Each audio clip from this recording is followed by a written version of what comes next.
Good morning friends, Sumit life नगर YouTube channel पे आप लोगों का स्वागत है। देखिए दोस्तों, आज के सेशन फ्रेंड्स करने वाले हम लोग आज का करंट अफेयर्स 17 जुलाई 2025 का करंट अफेयर्स।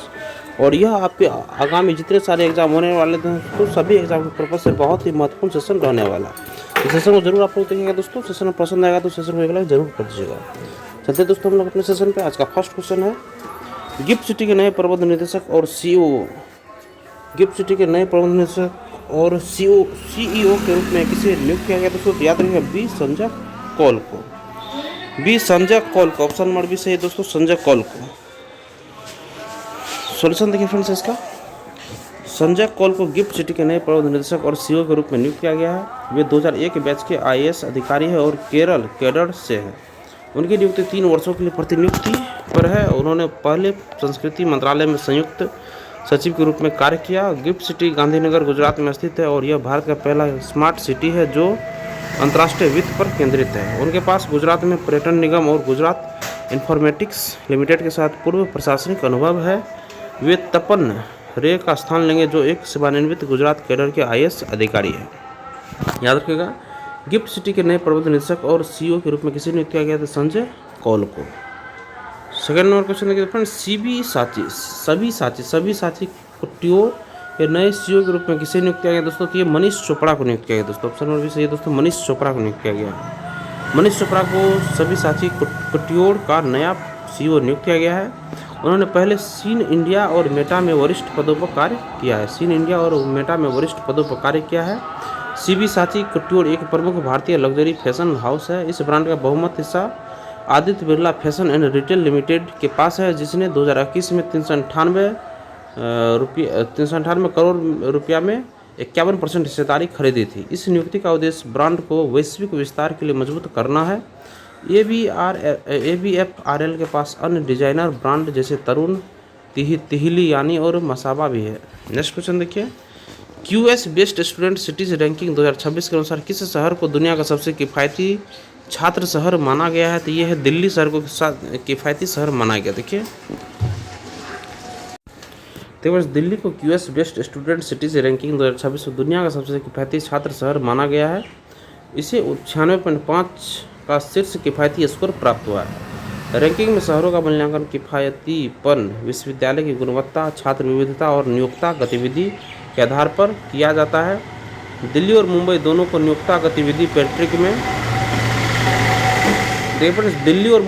नियोक्ता गतिविधि मैट्रिक्स में वैश्विक शीर्ष 50 में शामिल किया गया है। और इस मजबूत प्रदर्शन का श्रेय आईआईटीएस और केंद्रीय विश्वविद्यालयों जैसे उच्च गुणवत्ता वाले संस्थानों की उपस्थिति को जाता है। हाल ही में कर्नाटक में अद्वितीय उद्घाटित कौन सा पुल भारत का दूसरा सबसे लंबा केबल स्टे पुल है? यह है सिंगदूर पुल। देखिए, हाल ही में कर्नाटक में उद्घाटित कौन सा पुल भारत का दूसरा सबसे बड़ा लंबा केबल स्टे पुल है? कर्नाटक में उद्घाटित कौन सा पुल भारत का दूसरा सबसे लंबा केबल स्टे पुल है? ये है सिंगदूर पुल। सॉल्यूशन देखिए इसका। केंद्रीय मंत्री नितिन गडकरी ने 16 जुलाई 2025 में सिंगदूर पुल का उद्घाटन किया। यह पुल कर्नाटक के शिवमोगा जिले में स्थित है। यह भारत का दूसरा सबसे लंबा केबल स्टे पुल है जो 2.44 किलोमीटर तक शरावती बैंक वाटर्स पर फैला है। इस पुल का निर्माण 470 करोड़ से अधिक की लागत से किया गया है। यह सागर टाउन को मरकुटिका से जोड़ता है, जिससे सिंगदूर चौंडेश्वरी मंदिर तक पहुंच में सुधार होता है। इस पुल का आधिकारिक नाम देवी चौंडेश्वरी के नाम पर रखा गया है। देखिए, याद रखिएगा दोस्तों, यह भारत का दूसरा सबसे लंबा केबल स्टे पुल यह 244 किलोमीटर का है। 2.44 किलोमीटर का शरावती बैंक वाटर्स पर फैला है दोस्तों। और यह देखिए, ये सागर टाउन को मरकुटिका से जोड़ता है और ये सिंगदूर चौंडेश्वरी मंदिर तक पहुंच में सुधार होता है। और इस पुल का आधिकारिक नाम देवी चौंडेश्वरी के नाम पर रखा गया है। और यह पुल लिंकान मक्की बांध के निर्माण के कारण खोई गई सड़क संपर्क को बहाल करता है। यह पुल लिंगान मक्की बांध के निर्माण के कारण खोई गई सड़क संपर्क को बहाल करता है। नेक्स्ट क्वेश्चन देखिए, भारतीय सेना ने आकाश प्राइम मिसाइल प्रणाली के उच्च ऊंचाई परीक्षण कहाँ सफलतापूर्वक किए हैं? तो यह है लद्दाख में किए हैं। भारतीय सेना ने आकाश प्राइम मिसाइल प्रणाली के उच्च ऊंचाई परीक्षण कहाँ सफलतापूर्वक किए हैं? तो ये लद्दाख में पूर्ण ऊंचाई ये सफलतापूर्वक किए हैं दोस्तों। भारतीय सेना ने आकाश प्राइम मिसाइल प्रणाली के उच्च ऊंचाई परीक्षण कहाँ सफलतापूर्वक किया दोस्तों? कि लद्दाख में ऊंचाई परीक्षण सफलतापूर्वक किए हैं लद्दाख में। सोल्यूशन देखिए इसका, भारतीय सेना ने आकाश प्राइम मिसाइल प्रणाली के उच्च ऊंचाई परीक्षण लद्दाख में सफलतापूर्वक किए हैं। परीक्षण 15,000 फीट से अधिक की ऊंचाई पर किए गए।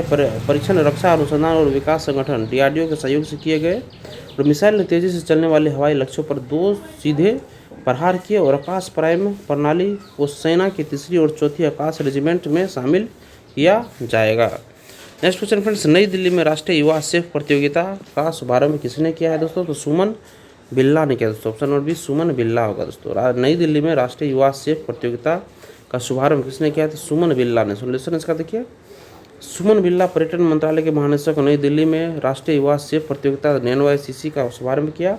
इस प्रतियोगिता का विषय है भारतीय पाक कला विरासत का उत्सव, परंपरा और नवाचार का संगम। यह भारतीय पाक कला संघ और पर्यटन और अतिथि कौशल परिषद के सहयोग से आयोजित की जा रही है और PhD वाणिज्य और उद्योग मंडल भी इस पहल में एक प्रमुख भागीदार है। नेक्स्ट क्वेश्चन देखिए, तो याद रखिए नई दिल्ली में राष्ट्रीय युवा सेफ प्रतियोगिता का शुभारंभ किसने किया दोस्तों? सुमन बिल्ला। नेक्स्ट है, किस राज्य ने भूमि पंजीयन के लिए माई डीड NGDRS पायलट परियोजना शुरू की थी? ये है हिमाचल प्रदेश। देखिए, किस राज्य ने भूमि पंजीयन के लिए माई डीड NGDRS पायलट परियोजना शुरू की थी? ये हिमाचल प्रदेश शुरू किया। तो सोल्यूशन देखिए इसका, हिमाचल प्रदेश ने भूमि पंजीयन के लिए माई डीड NGDRS पायलट परियोजना शुरू की है। इस परियोजना की शुरुआत मुख्यमंत्री सुखविंदर सिंह सुक्खू ने की है। यह राजस्व क्षेत्र में डिजिटल सुधारों का हिस्सा है ताकि भूमि पंजीकरण को आधुनिक। देखिए दोस्तों, इसका सोल्यूशन देखिए, हिमाचल प्रदेश ने भूमि पंजीयन के लिए माई डीड NGDRS पायलट परियोजना की शुरुआत की है हिमाचल प्रदेश ने। नेक्स्ट क्वेश्चन, धन धान कृषि योजना की जिसे केंद्रीय मंत्रिमंडल ने मंजूरी दी है का मुख्य उद्देश्य क्या है? तो ऑप्शन नंबर बी देखिए, फसल विविधीकरण और सतत प्रथाओं के माध्यम से कृषि उत्पादकता बढ़ाना है दोस्तों। फसल विविधीकरण और सतत प्रथाओं के माध्यम से कृषि उत्पादकता को बढ़ाना है। इसमें धन धान कृषि योजना जिसे केंद्रीय मंत्रिमंडल ने मंजूरी दी है का मुख्य उद्देश्य क्या है? यह फसल विविधीकरण और सतत प्रथाओं के माध्यम से कृषि उत्पादकता को बढ़ाना है। सोल्यूशन देखिए इसका दोस्तों, केंद्रीय मंत्रिमंडल ने धन धान कृषि योजना को कृषि उत्पादकता बढ़ाने के लिए मंजूरी दी है। इस योजना का ध्यान फसल विविधीकरण, सतत कृषि प्रथाओं, फसल कटाई के बाद भंडारण, सिंचाई सुधार और ऋण उपलब्धता पर है। इसे 100 दिनों में लागू किया जाएगा, जिसे कम उत्पादकता, कम फसल तीव्रता और कम ऋण वितरण के आधार पर चुना गया है। यह योजना 11 विभागों की 36 मौजूदा योजनाओं और राज्य योजनाओं को समाहित करेगी और यह योजना देश भर में 1.7 करोड़ किसानों को लाभान्वित करने की उम्मीद है। नेक्स्ट है, भारत में कृत्रिम बुद्धिमत्ता AI प्रशंसा दिवस मनाने का मुख्य उद्देश्य क्या है दोस्तों? ऑप्शन नंबर बी देखिए, वैश्विक AI परिदृश्य में भारत की बढ़ती भूमिका का जश्न मनाना। भारत में कृत्रिम बुद्धिमत्ता AI प्रशंसा दिवस मनाने का मुख्य उद्देश्य क्या है? यह वैश्विक AI परिदृश्य में भारत की बढ़ती भूमिका का जश्न मनाना। सॉल्यूशन देखिए इसका, कृत्रिम बुद्धिमत्ता का प्रशंसा दिवस भारत के वैश्विक AI क्षेत्र में बढ़ते प्रभाव को मान्यता देने के लिए मनाया जाता है। यह दिन स्वास्थ्य सेवा, शिक्षा, कृषि, शासन और उद्योग पर AI के परिवर्तनकारी प्रभाव को उजागर करता है। यह AI फॉर ऑल और राष्ट्रीय AI रणनीति जैसी पहलों की सफलता को दर्शाता है। यह उत्सव का उद्देश्य AI का जिम्मेदारी पूर्वक और नैतिक रूप से उपयोग कर जीवन को बेहतर बनाना और समावेश को बढ़ावा देना है दोस्तों। देखिए दोस्तों, क्वेश्चन देखिए फिर से एक बार, भारत में कृत्रिम बुद्धिमत्ता प्रशंसा दिवस मनाने का मुख्य उद्देश्य क्या है दोस्तों? तो वैश्विक AI परिदृश्य में भारत की बढ़ती भूमिका का जश्न बनाना। नेक्स्ट क्वेश्चन देखिए, हाल ही में UIDAI ने 7 वर्ष और उससे अधिक आयु के बच्चों के लिए माता पिता से कौन सी कार्रवाई करने का आग्रह किया है? तो ऑप्शन नंबर सी देखिए, अपने बच्चों के लिए अनिवार्य बायोमेट्रिक अपडेट पूरा करें। हाल ही में UIDAI ने 7 वर्ष और उससे अधिक आयु के बच्चों के लिए माता पिता ने कौन सी कार्रवाई करने का आग्रह किया है? अपने बच्चों के लिए अनिवार्य बायोमेट्रिक अपडेट पूरा करें। सोल्यूशन देखिए इसका, भारतीय विशिष्ट पहचान प्राधिकरण ने माता पिता से 7 वर्ष और उससे अधिक आयु के बच्चों के लिए अनिवार्य बायोमेट्रिक अपडेट पूरा करने का आग्रह किया है। 5 वर्ष से कम आयु के बच्चों को विकासात्मक कारणों में फिंगरप्रिंट या आइरिस स्कैन देने की आवश्यकता नहीं होगी। 5 वर्ष से कम आयु के बच्चों को विकासात्मक कारणों से फिंगरप्रिंट का आइरिस स्कैन देने की आवश्यकता नहीं होगी। एक बार बच्चा 5 वर्ष का हो जाता है तो बायोमेट्रिक डेटा अपडेट करना आवश्यक है और यह प्रक्रिया निःशुल्क होती है यदि इसे 5 से 7 वर्ष की आयु के बीच किया जाए। यदि देखिए 7 वर्ष की आयु के बाद अपडेट पूरी नहीं किया जाता है, 7 वर्ष की आयु के बाद अपडेट पूरा नहीं किया जाता है तो आधार संख्या निष्क्रिय हो सकती है। UIDAI ने माता पिता को अपडेट पूरा करने की याद दिलाने के लिए पंजीकृत मोबाइल नंबरों पर एसएमएस अलर्ट भेजना शुरू कर दिया है। नेक्स्ट है, महिलाओं की श्रेणी में नीदरलैंड्स के खिलाफ एकल गोल के लिए पॉलीग्रास मैजिक स्किल्स अवार्ड 2024-25 किसने जीता है? तो ये दीपिका ने जीता है।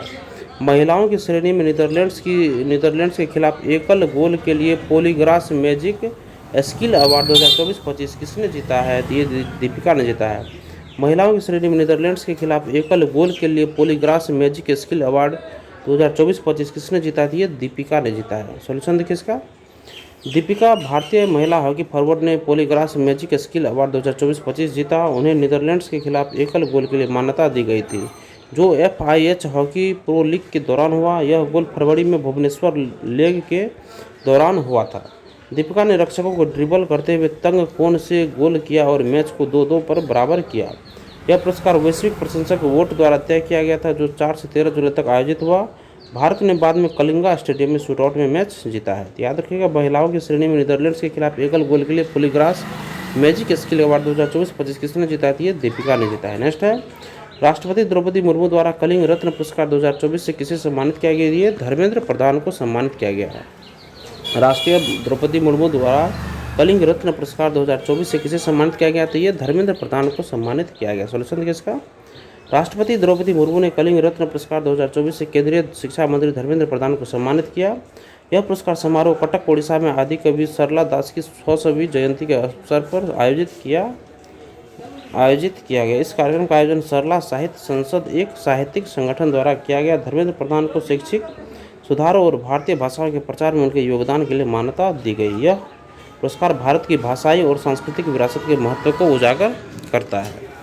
नेक्स्ट है, 13 जुलाई 2025 को लॉन्च किए गए इजराइल के सबसे उन्नत संचार उपग्रह का नाम क्या है? ये है ड्रोन फर्स्ट। देखिए, ड्रोन फर्स्ट इजराइल का सबसे उन्नत संचार उपग्रह है। इसे 13 जुलाई 2025 को केप कैनावेरल, अमेरिका को स्पेसएक्स फाल्कन 9 रॉकेट का उपयोग करके लॉन्च किया गया है। इस उपग्रह को इजराइल एरोस्पेस इंडस्ट्रीज IAI द्वारा विकसित किया गया है और यह अगले 15 वर्षों के लिए इजराइल की संचार आवश्यकताओं को पूरा करने के लिए डिजाइन किया गया है। यह लॉन्च इजराइल की अंतरिक्ष प्रौद्योगिकी विकास में एक महत्वपूर्ण मील का पत्थर है। ठीक है, सेशन खत्म हो चुका है। एक बार फिर से सारे क्वेश्चन को देख लेते हैं। गिफ्ट सिटी के नए प्रबंध निदेशक और CEO के रूप में किसे नियुक्त किया गया है? संजय पॉल को। सेकंड है CB साची। तो फ्रेंड, 2 नंबर क्वेश्चन है, सभी साची कुट्टियोर के नए CEO के रूप में किसे नियुक्त किया गया? फ्रेंड्स, याद रखिएगा, मनीष चोपड़ा को। नेक्स्ट क्वेश्चन है, बेस्ट स्टूडेंट सिटीज रैंकिंग 2026 के अनुसार किस शहर को दुनिया का सबसे किफ़ायती छात्र शहर माना गया? दोस्तों, तो ये दिल्ली को सबसे किफ़ायती छात्र शहर माना गया। नेक्स्ट क्वेश्चन देखिए फ्रेंड्स, हाल ही में कर्नाटक में उद्घाटित कौन सा पुल भारत का दूसरा सबसे लंबा केबल स्टे पुल है? दोस्तों, तो ये सिंगदूर पुल, ये याद रखिएगा दोस्तों। नेक्स्ट क्वेश्चन देखिए, भारतीय सेना ने आकाश प्राइम मिसाइल प्रणाली की उच्च ऊंचाई परीक्षण कहाँ सफलतापूर्वक किया? दोस्तों, ये लद्दाख में उच्च ऊंचाई परीक्षण सफलतापूर्वक किया दोस्तों, लद्दाख में आकाश प्राइम मिसाइल प्रणाली के उच्च ऊंचाई का। दोस्तों, नेक्स्ट है दोस्तों, नई दिल्ली में राष्ट्रीय युवा शेफ प्रतियोगिता का शुभारंभ किसने किया? दोस्तों, तो सुमन बिल्ला ने किया। दोस्तों, नेक्स्ट है, किस राज्य ने भूमि पंजीकरण के लिए MyDeed DRS पायलट परियोजना की शुरुआत की? दोस्तों, तो ये हिमाचल प्रदेश है। नेक्स्ट है, धन धान कृषि योजना जिसे केंद्रीय मंत्रिमंडल ने मंजूरी दी का मुख्य उद्देश्य क्या है? इसका मुख्य उद्देश्य फसल विविधीकरण और सतत प्रथाओं के माध्यम से कृषि उत्पादकता बढ़ाना है। नेक्स्ट क्वेश्चन देखिए, भारत में कृत्रिम बुद्धिमत्ता AI प्रशंसा दिवस मनाने का मुख्य उद्देश्य क्या है? यह है ऑप्शन नंबर इसका B, वैश्विक AI परिदृश्य में भारत की बढ़ती भूमिका का जश्न मनाना। नेक्स्ट क्वेश्चन देखिए, हाल ही में UIDAI ने 7 वर्ष और उससे अधिक आयु के बच्चों के लिए माता पिता से कौन सी कार्रवाई करने का आग्रह किया है? तो ऑप्शन नंबर इसका C सही होगा, अपने बच्चों के लिए अनिवार्य बायोमेट्रिक अपडेट पूरा करें। नेक्स्ट क्वेश्चन है, महिलाओं की श्रेणी में नीदरलैंड्स के खिलाफ एकल गोल के लिए पॉलीग्रास मैजिक स्किल अवार्ड 2024-25 किसने जीता है? ये दीपिका ने जीता है। नेक्स्ट राष्ट्रपति द्रौपदी मुर्मू द्वारा कलिंग रत्न पुरस्कार 2024 से किसे सम्मानित किया गया? तो ये धर्मेंद्र प्रधान को सम्मानित किया गया है। नेक्स्ट है, 13 जुलाई 2025 को लॉन्च किए गए इजराइल के सबसे उन्नत संचार उपग्रह का नाम क्या है? तो ये है ऑप्शन नंबर B, ड्रोर। और देखिए दोस्तों, इसी के साथ आज हम अपने सेशन को यहीं पे विराम देते हैं दोस्तों।